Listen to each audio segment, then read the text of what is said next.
हमने केजरीवाल पर वीडियो बनाई और गालियां खाई। हमने गांधी परिवार पर वीडियो बनाई, हमने गालियां खाई।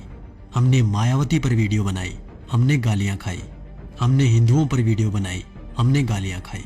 हमने मुसलमानों पर वीडियो बनाई, हमने गालियां खाई। अब तो गालियों की आदत सी हो गई है।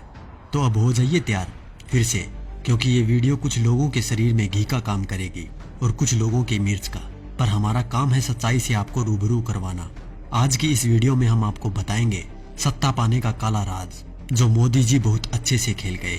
आज से ठीक 7.5 साल पहले हुआ सत्ता संघर्ष, क्या याद है आपको? उस संघर्ष में भाजपा पर कब्जा जमाने के लिए आडवाणी और मोदी के बीच एक युद्ध छिड़ा था। सुलह समझौता राजनाथ सिंह ने करवाया था। नितिन गडकरी ने भी महत्वपूर्ण भूमिका अदा की थी। दरअसल हुआ क्या था 7.5 साल पहले? तो चलिए हम आपको बताते हैं कि 7.5 साल पहले झगड़ा किस बात पर था।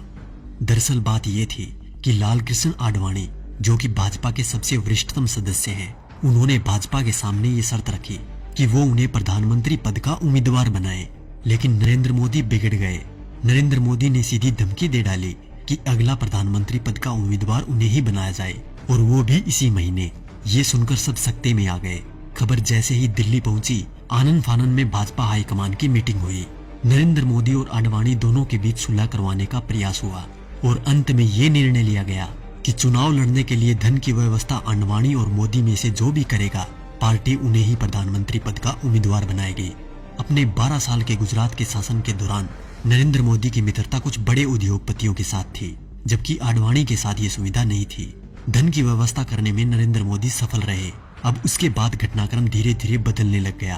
पूंजीपतियों ने भाजपा के सामने शर्त रख दी कि भाजपा को तभी धन उपलब्ध करवाएंगे जब नरेंद्र मोदी को प्रधानमंत्री पद का उम्मीदवार पार्टी घोषित कर दे। भाजपा को पूंजीपतियों के दबाव के आगे झुकना पड़ा और नरेंद्र मोदी को प्रधानमंत्री पद का उम्मीदवार बनाना पड़ा। आडवाणी नाराज होकर कोप भवन में बैठ गए। उसके बाद धीरे धीरे घटनाक्रम बदला। लोकसभा चुनाव प्रचार के दौरान मुकेश अंबानी ने देश में 22 चैनल खरीद लिए। इन चैनल को ये निर्देश था कि वो दिन रात मोदी का प्रचार करे, उनकी रैलियों के भाषण लाइव टेलीकास्ट करे और समस्त विपक्षी नेता यानी आज के विपक्षी नेताओं पर तंज कसने के लिए कहा गया। मायावती, अखिलेश, केजरीवाल, राहुल गांधी, सोनिया गांधी, लालू समेत तमाम नेताओं पर तंज कसने के लिए कहा गया। मीडिया ने ये काम बखूबी किया भी। तकरीबन 600 वेबसाइटों को मुकेश अंबानी ने खरीद लिया। नरेंद्र मोदी ने 400 रैलियां की थी। इन रैलियों का खर्चा अपने 67 पूंजीपति मित्रों के द्वारा उठाया गया। नरेंद्र मोदी को चुनाव प्रचार करने के लिए एक हेलीकॉप्टर दिया गया था। ये हेलीकॉप्टर चुनाव प्रचार के लिए अडानी ने दिया था। जैसे ही परिस्थितियां थोड़ी बदली, देश के प्रधानमंत्री मोदी जी बन गए। अरे मित्रों, मैं तो पीएम बन गया। पीएम बन के कैसा तन गया।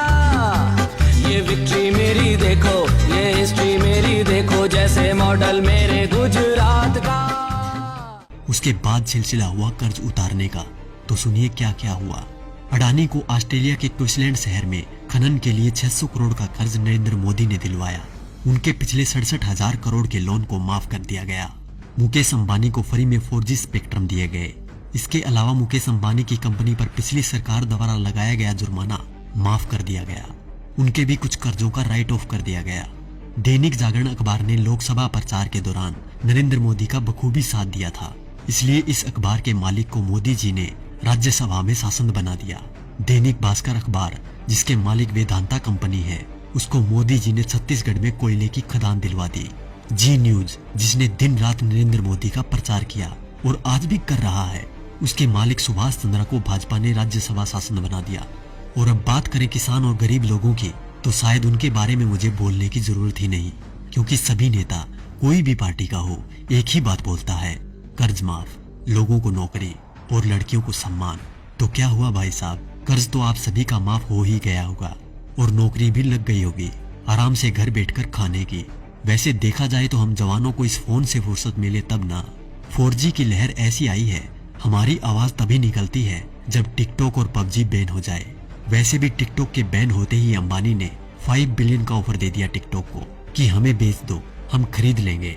और रही बात PUBG मोबाइल गेम की, तो PUBG बैन होते ही खबर आई कि हम 4G गेम मैदान में उतार रहे हैं। अच्छी बात है, मेक इन इंडिया होना भी चाहिए, पर शायद अब इस गेम से युवा गलत दिशा में नहीं जाएंगे, क्योंकि इसको गंगा के जल से धोकर लॉन्च किया जाएगा। तो देखा दोस्तों, ये थी खबर। बाकी जो मीडिया दिन रात आपको दिखाता है वो तो सिर्फ उसका प्रचार है। साथियों, ये खबर हर फोन में होनी चाहिए जिससे कि बीजेपी की इस करतूत का सबको पता चल जाए।